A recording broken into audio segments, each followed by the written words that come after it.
तो आज बच्चों हम लोगों को 11वां चैप्टर हम लोग पढ़ रहे थे, कार्य और ऊर्जा। तो कल जो हम लोगों ने पढ़ा था, कल हम लोगों ने क्या पढ़ा था? कार्य के बारे में जाना था कि कार्य क्या है और कैसे, किसको विज्ञान की भाषा में कहा जाएगा कि कार्य हुआ। कोई बताए भाई कार्य कब किसको कहा जाएगा कार्य हुआ? चलो रिश्वा बताओ। हाँ मैम, वही जैसे दीवार को मैम खींच के उस साइड करना हो तो मैम खींच के उस साइड करना है कि धक्का देके? धक्का देके हाँ करना हो। हाँ। और सामान्य भाषा में इसको कहा जाएगा इसमें बहुत मेहनत हुई, विज्ञान की भाषा में इसे कहा जाएगा नहीं हुई है। हाँ, विज्ञान की भाषा में कहा जाएगा कि नहीं हुई है, जबकि सामान्य भाषा में बल लगा लगा के हम लोग जो है थक गए और हमारी जो है पूरी ऊर्जा निकल गई, और लेकिन कहा जा रहा है कि कोई कार्य नहीं हुआ, है ना, साइंस की भाषा में। और जबकि सामान्य भाषा में कहेंगे कि बहुत ज़्यादा कार्य हुआ। हाँ, अब चलो तुम बताओ बेटा कि क्या जो कार्य है उसके लिए क्या दो कंडीशन है? किसको कहा जाएगा, कब कहा जाएगा कि कार्य हुआ? बैठो। मैम, बल तथा विस्थापन। बल मतलब किसी भी कार्य को होने के लिए निश्चित रूप से बल चाहिए, ठीक है। दूसरी चीज क्या, जिस पर बल लगाया जा रहा है वो वस्तु विस्थापित होनी चाहिए। विस्थापित मतलब उसका प्लेस जो है वो चेंज होना चाहिए, ठीक है। तो यहाँ पर सबको समझ में आ गया? 2 पॉइंट थे, बल और विस्थापन, ठीक। तो कहा जाएगा कि कार्य हुआ। इसके बाद जो है हमने कार्य का सूत्र भी कल डिस्कस किया था। हाथ ऊपर करो। मैम, मुझे याद है। हाँ बैठो बैठो, सब लोग बैठो। हाँ तुम बताओ बेटा। हाँ, कार्य का सूत्र फार्मूला बताया था कल, क्या है? W बराबर FS। क्लैपिंग करो उसके लिए। क्या नाम है? क्या नाम है? मैम, सिमरन धूरिया। सिमरन धूरिया, वेरी गुड बेटा। और किसको याद है? मैम, मुझे भी याद है। रुको नहीं, किसको? W इक्वल टू F क्या है? जब हम बोले अभी बैठो, ठीक है। आप बताओ कि W इक्वल टू FS इसने बताया, तो W क्या है, F क्या है, S क्या है? किया गया कार्य है, S क्या है? दूरी या विस्थापन, ठीक है। तो अब यहाँ पर इसने फार्मूला बता दिया, इसको एक बार हम लोग नोट कर ले, ज़्यादा अच्छा रहेगा, कलर चेंज कर लेते हैं। अब यहाँ पर देखो हमने क्या पढ़ा, W इक्वल टू FS, ठीक है। ये S जो है स्मॉल रहेगा, आप स्मॉल भी बना सकते हैं, ये हमारा फार्मूला है। अब यहाँ पर W किया गया कार्य है, तो यहाँ पर इस तरीके से इसको लिखा है। बात मत करो, कार्य बराबर क्या हो गया? कार्य होने के लिए 2 चीजें चाहिए। पहली बात उसमें बल लगना चाहिए, दूसरी चीज क्या है? विस्थापन होना चाहिए। तो यहाँ पर कार्य बराबर क्या हो गया? बल गुणे विस्थापन, ठीक है। तो यहाँ पर कहा जाएगा अगर बल लग रहा है और विस्थापन हो रहा है तो कार्य हो रहा है, और उस कार्य की गणना हम कैसे कर सकते हैं? उसके मल्टीप्लाई के रूप में हम उसकी गणना कर सकते हैं, ठीक है। अब यहाँ पर हमने एक चीज और डिस्कस की थी, कार्य का मात्रक। कौन बताएगा? कार्य का यूनिट क्या था? यूनिट भी बताया था, क्या था? न्यूटन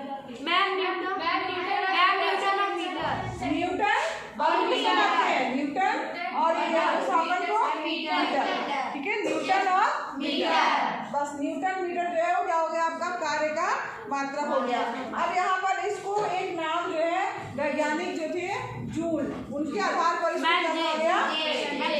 ठीक है। तो कार्य का यूनिट क्या हो गया?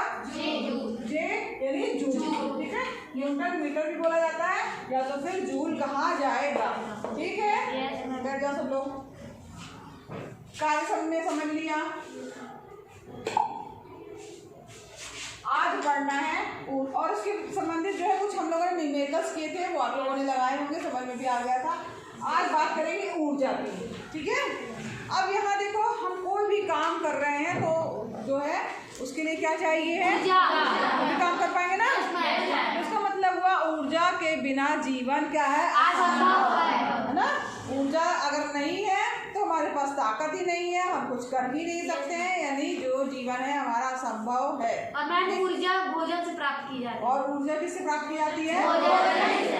अब यहाँ भोजन से जो प्राप्त की जाती है ऊर्जा वो ठीक केवल मनुष्यों के लिए, है ना, और जानवरों के लिए भी। जानवर ये भी जब डिस्कस किया था हम लोगों ने, जानवर जो है या तो शाकाहारी है तो घास फूस खा के अपना पेट भरेगा, या तो फिर मांसाहारी तो जंतुओं का शिकार करके अपना पेट भरेगा। ठीक। और एक चीज और डिस्कस किया था, निर्जीव वस्तुएं जैसे मशीन है उनके लिए ऊर्जा जो है मिलती है, तो कहाँ से मिलती है? पेट्रोल, डीजल, विद्युत यानी बिजली, है ना, तो उससे जो है उनको ऊर्जा मिलती है और वो काम करते हैं और वो मशीनें चलती है। ठीक है, ये हम लोगों ने कल पढ़ा था, कल की बात हो गई। अब हम बात कर रहे हैं ऊर्जा की। ऊर्जा के बिना जीवन असंभव है। क्या कोई लड़की बता सकती है कि ऊर्जा का प्राकृतिक रूप से सबसे बड़ा स्रोत क्या है? हाँ बता बेटा, वेरी गुड। है सूर्य। क्या नाम है तुम्हारा? शिवानी। वेरी गुड, क्लासिंग करो उसके लिए। तो यहाँ पर ऊर्जा का सबसे बड़ा प्राकृतिक रूप से स्रोत है वो है सूर्य। सूर्य के द्वारा सबसे ज़्यादा जो है वो ऊर्जा प्राप्त होती है और उसको हम जो है विभिन्न माध्यमों में उपयोग कर सकते हैं। और अभी उसका स्रोत जो है जल्दी खत्म होने का नहीं, क्योंकि अभी सूरज जो है, सूरज की रोशनी बरकरार है और रहेगी भी। ठीक है, तो यहाँ पर सूर्य से चलने वाली उसकी ऊर्जा का हम कैसे कैसे उपयोग करते हैं वो तो आप लोगों ने देखा भी होगा कि जो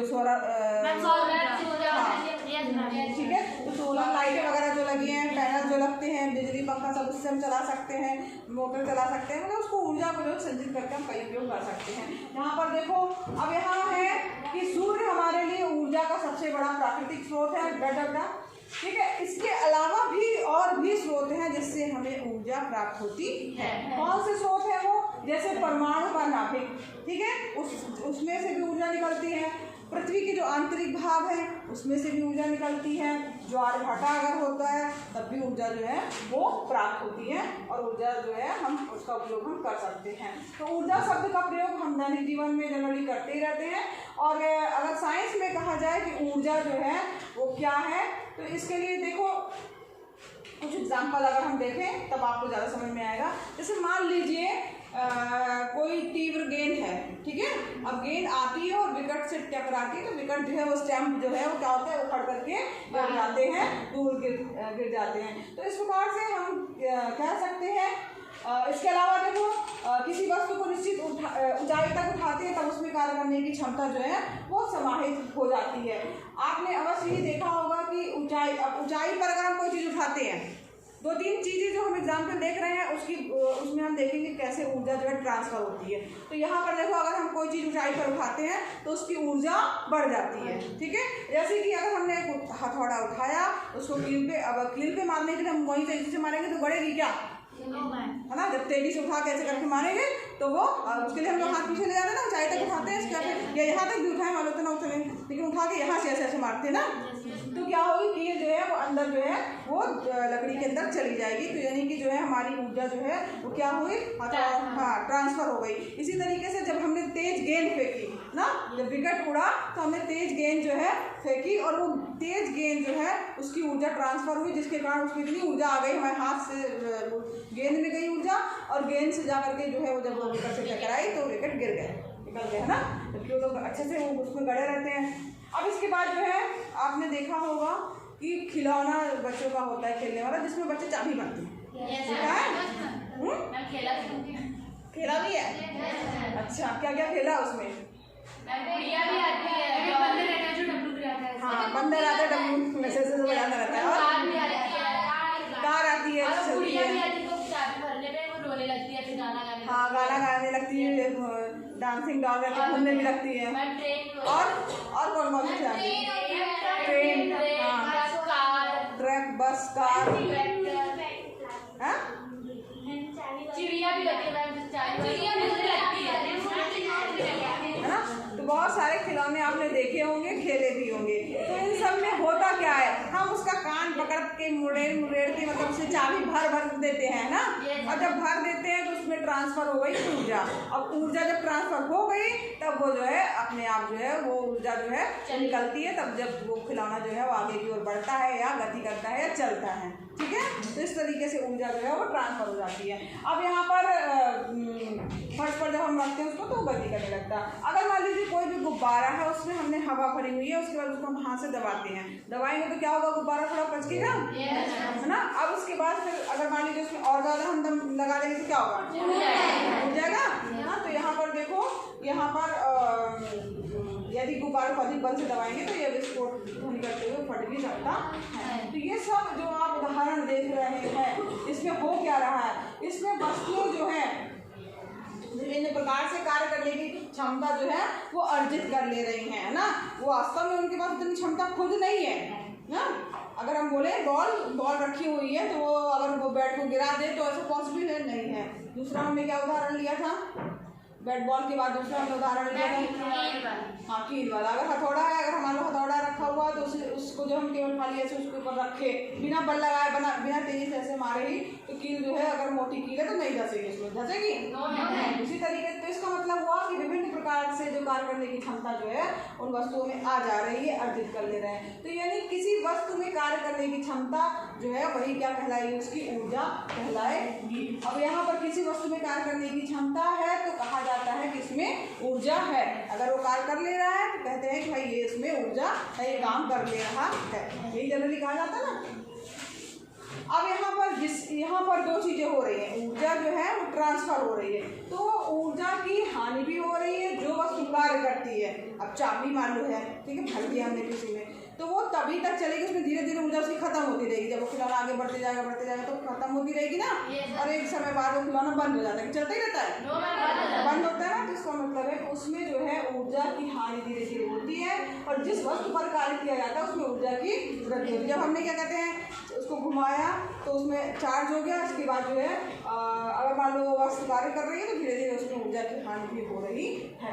तो ये इस निष्कर्ष क्या निकल के आया कि कोई वस्तु जिसमें ऊर्जा है वह दूसरी वस्तु पर बल लगा सकती है, और जब ऐसा होता है तो ऊर्जा पहली वस्तु से दूसरी वस्तु में स्थानांतरित हो जाती है। ठीक है, दूसरी वस्तु क्योंकि कुछ ऊर्जा ग्रहण करती है इसलिए अब उसको ऊर्जा मिल गई, यानी कि वो कुछ ना कुछ कार्य कर सकती है। इस प्रकार से वह गति में आ जाती है। और पहली वस्तु में कार्य करने की इसका अर्थ यह हुआ कि कोई भी वस्तु जिसमें ऊर्जा है कार्य कर सकती है। तो यहाँ पर एक तरह से कहा जाए कि ऊर्जा को उसकी कार्य करने की क्षमता के रूप में मापा जा सकता है, या कार्य करने की क्षमता क्या है, ऊर्जा है। कोई पूछेगा कि ऊर्जा क्या है, तो कार्य करने की क्षमता क्या है, ऊर्जा क्या है, कार्य करने की क्षमता को ही ऊर्जा कहा जाता है। ठीक है, सबको याद हुआ? कार्य करने की क्षमता ही क्या है, ऊर्जा। अब दोनों चीज एक है तो इसका मतलब है ऊर्जा का मात्रक भी वही होगा जो कार्य का मात्रक है। तो कार्य का मात्रक हमने पढ़ा भी क्या है, कार्य का मात्रक यानी यूनिट, जूल, हाँ, न्यूटन मीटर या जूल है ना। तो यहाँ पर कार्य का मात्रक जो है जूल है, इसलिए ऊर्जा का मात्रक भी क्या होगा, जूल होगा। अगर एक जूल कार्य करने के लिए कितनी ऊर्जा की आवश्यकता होगी, 1 जूल होगी। 1 जूल कार्य करने के लिए जो है वो ऊर्जा की मात्रा भी 1 जूल जो है वो आवश्यक होगी, क्योंकि दोनों की यूनिट एक है। कभी कभी ऊर्जा के बड़े मात्रक कभी प्रयोग किया जाता है, जैसे किलो जूल वगैरह कहा जाता है। 1 किलो जूल बराबर हो जाएगा 1000 जूल। ठीक है, ये बराबर होता है 1 किलो जूल बराबर 1000 जूल के बराबर होता है। ठीक है, इस प्रकार से जो है ऊर्जा समझ में आ गया सबको? सबको समझ में आया? किसी को कोई दिक्कत? तो ऊर्जा क्या है, कार्य करने की क्षमता ही क्या है, ऊर्जा। अच्छा, ठीक है। तो अब यहाँ पर बात करते हैं आगे ऊर्जा के रूपों की। तो यहाँ पर देखो, जो हम लोग जिस संसार में रह रहे हैं, ठीक है, जो ये हमारी पृथ्वी है, तो इसमें जो है ऊर्जा अनेक रूपों में जो है विद्यमान है, यानी स्थित है या उपलब्ध है, जिसको हम जो है देखते हैं। अब कैसे कैसे उपलब्ध है, कौन कौन से इसके रूप है जिसमें ऊर्जा मिलती है, तो गतिज ऊर्जा, ठीक है, स्थितिज ऊर्जा, ऊष्मीय ऊर्जा, रासायनिक ऊर्जा, ठीक है। तो ये ऊर्जा के प्रकार हैं, ठीक, कौन कौन सी है, स्थितिज ऊर्जा, गतिज ऊर्जा, ऊष्मीय ऊर्जा, रासायनिक ऊर्जा, विद्युत ऊर्जा, ठीक है। ये क्या है, ऊर्जा के रूप या प्रकार, ठीक है। अब यहाँ पर देखो, ये वैज्ञानिक है, इनको पहचान लो, इनका नाम था जूल। उन्हीं के सम्मान में जो है कार्य की मात्रा का नाम जूल रखा गया। ऊर्जा तथा कार्य का दोनों का मात्रक जूल जो है ये वैज्ञानिक जो थे उनके नाम पे रखा गया, ठीक है। अब हम एक एक जो ऊर्जा के रूप है उनकी बात करते हैं। तो जैसे है ये आपका कि गतिज ऊर्जा, ठीक। अब यहाँ पर देखो एक क्रियाकलाप बताया गया है, बहुत ही आसान सा है। अब मान लीजिए एक भारी सी गेंद है और रेत की मोटी परत है, ठीक। उसको गिराया जाता है अलग अलग ऊंचाई से, ठीक। मान लीजिए 25 सेंटीमीटर से गिराया जाता है, फिर इसके बाद 50 सेंटीमीटर से, फिर 1 मीटर से, फिर 1.5 मीटर से, इस तरीके से गिराया जाता है।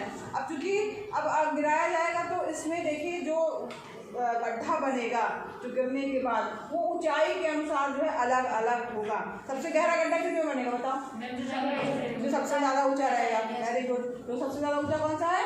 1.5 मीटर, है ना। 1.5 मीटर में सबसे अधिक जो है वो गड्ढा बनेगा और सबसे कम गड्ढा 25 जो है वो सेंटीमीटर, ठीक है। तो यहाँ पर इस तरीके से ये तो समझ में आ रहा है आपको। अब यहाँ पर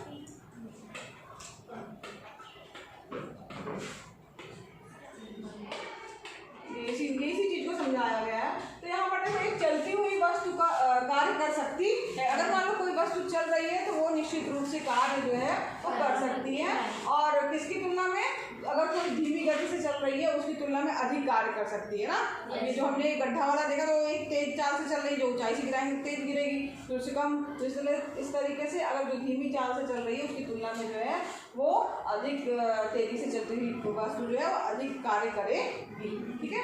अब यहाँ पर देखो एक गतिशील गोली, बहती हुई हवा, घूमता हुआ पहिया, गतिशील पत्थर, ये सभी जो है वो कार्य कर सकते हैं। और जो है कैसे कर सकते हैं? अब गोली जो है, ठीक है, अब गोली जो है वो क्या करती है? लक्ष्य को भेज देती है, ठीक है।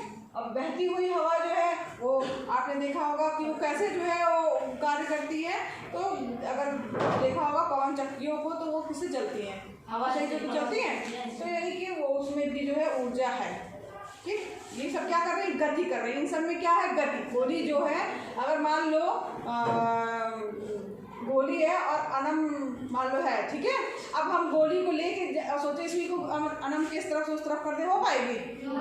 हाँ, नहीं हो पाएगी। लेकिन बंदूक लगा के तो है ना, तो उसके बाद फिर जो है काम तमाम ना। तो यहाँ पर इसका मतलब है कि लक्ष्य को भेद दे रही। क्यों भेद दे रही है? गोली तो वही है, गोली तो वही है ना, लेकिन क्या चीज उसमें खास है? क्या अलग है?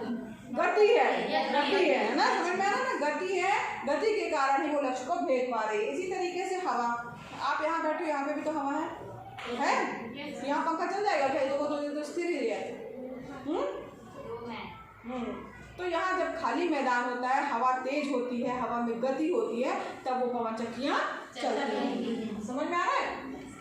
उसी तरह से बहता हुआ पानी, डैम वगैरह होता है, पानी को रोक दिया जाता है, फिर उसको एकदम से छोड़ा जाता है, तो उसकी गति तेज होती है, और तेज गति के कारण ही वो टरबाइन को जो है वो घुमाती है, उससे हम ऊर्जा प्राप्त करते हैं, ठीक है। इसी तरीके इससे क्या समझ में आ रहा है कि गतिशील जो वस्तुएं हैं उसमें ऊर्जा होती है। गिरता हुआ नारियल, गतिशील कार, लुढ़कता हुआ पत्थर, उड़ता हुआ हवाई जहाज ना, बहता हुआ पानी, बहती हुई हवा, दौड़ता हुआ खिलाड़ी, इन सभी में कौन सी ऊर्जा है? गतिज ऊर्जा है। देखो ये सब क्या कर रहे हैं? गति, है ना, गति कर रहे हैं। तो गति कर रहे हैं, इसलिए इनमें जो ऊर्जा है उसको क्या कहा जाएगा? गतिज ऊर्जा, ठीक है। गति करती हुई वस्तुओं में जो ऊर्जा होती है वो क्या कहलाती है? आपको समझ में आया?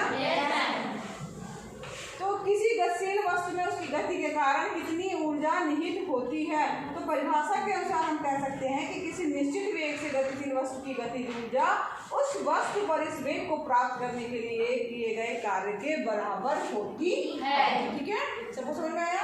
अब यहाँ पर समीकरण अगर हम निकालें कि गतिज ऊर्जा का क्या समीकरण है, उसको कैसे कैलकुलेट कर सकते हैं, तो इसके लिए देखो यहाँ पर देखो एक चीज जो है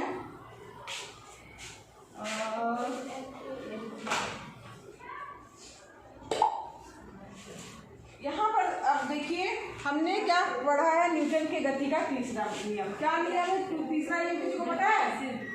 तीसरा नियम किसी को पता है न्यूटन की गति का? v² बराबर u² प्लस 2as, ये जो है न्यूटन की गति का तीसरा समीकरण था, नियम नहीं समीकरण, ठीक है। ये आपने पढ़ा था, एग्जाम में भी आया था, ये लिखा होगा v² बराबर u² प्लस 2as। तो यहाँ पर ये न्यूटन की गति का तीसरा नियम है, जहाँ पर u क्या है आपका प्रारंभिक वेग है ना, प्रारंभिक वेग है, v क्या है अंतिम वेग, a क्या हो गया त्वरण, s क्या है चली गई दूरी, ठीक है। तो यहाँ पर एक समीकरण तो ये है हमारा। अब यहाँ से जो है हम v² माइनस u² बराबर 2as लेंगे और s का मान ज्ञात करेंगे, तो v² माइनस u² बटे 2a, ठीक है। ये यहाँ पर इसको हमने समीकरण नंबर 1 दिया। हमने क्या किया है, s का मान केवल जो है ये ज्ञात किया है, ठीक। अब यहाँ पर हमको पता है किया गया कार्य w बराबर क्या होता है, f इंटू यही होता है, ठीक। अब यहाँ पर w बराबर क्या ले सकते हैं, f यानी बल। अब यहाँ पर न्यूटन की गति का दूसरा नियम क्या है, F इक्वल टू ma। यहाँ पर m और a हो गया द्रव्यमान हो गया और ये त्वरण, ठीक है, और यहाँ पर यश हो गया।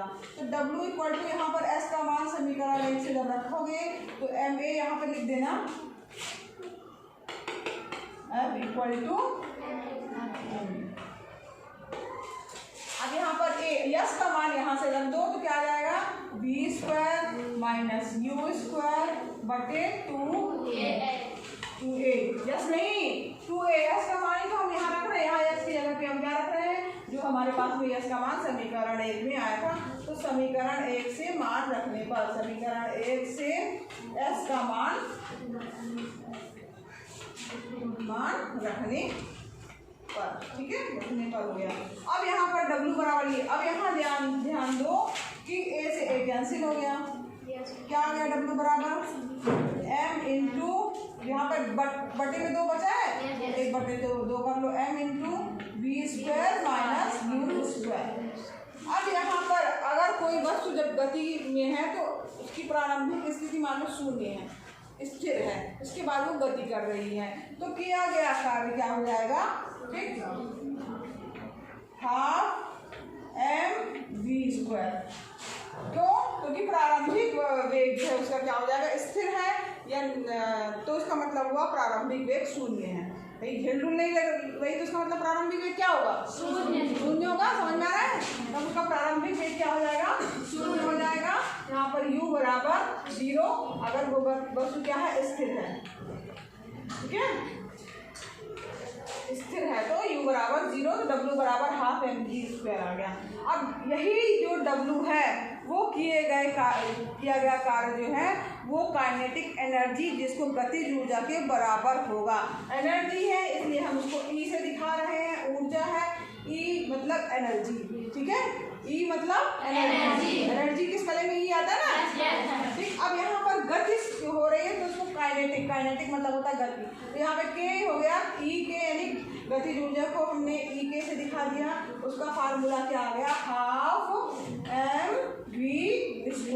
ये हो गया आपका गतिज ऊर्जा का सूत्र। गतिज ऊर्जा बराबर होता है ½ mv²। गतिज ऊर्जा बराबर क्या होता है, ½ mv²। इसको इस तरीके से भी लिख सकते हो अलग से, गतिज ऊर्जा बराबर, यहाँ लिख दूँ क्या, गतिज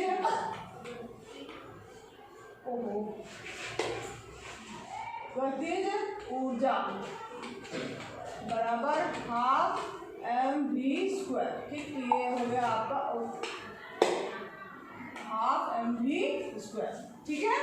ये फार्मूला आपका निकल गया, E के बराबर ½ mv² या गतिज ऊर्जा बराबर ½ mv²। m क्या है, द्रव्यमान, ठीक, v क्या है, अंतिम वेग, ठीक है। तो जितना उसका अंतिम वेग होगा उसके द्रव्यमान के साथ मल्टीप्लाई कर दोगे और उसका आधा वेग होगा उसका स्क्वायर करना है, e² है ना, स्क्वायर करना है और उसके द्रव्यमान के साथ मल्टीप्लाई करके उसका आधा करोगे तो उसकी गतिज ऊर्जा निकल आएगी। गतिज ऊर्जा ज्ञात करने का फार्मूला ये ज्ञात हो गया है, ठीक है। चलो तो कल इसके जो है हम लोग इस फार्मूले पर आधारित जो है न्यूमेरिकल्स हल करेंगे। आज इतना ही, सूत्र वगैरह सारा जो आज पढ़ाया है याद करके आइएगा, कल पूछेंगे।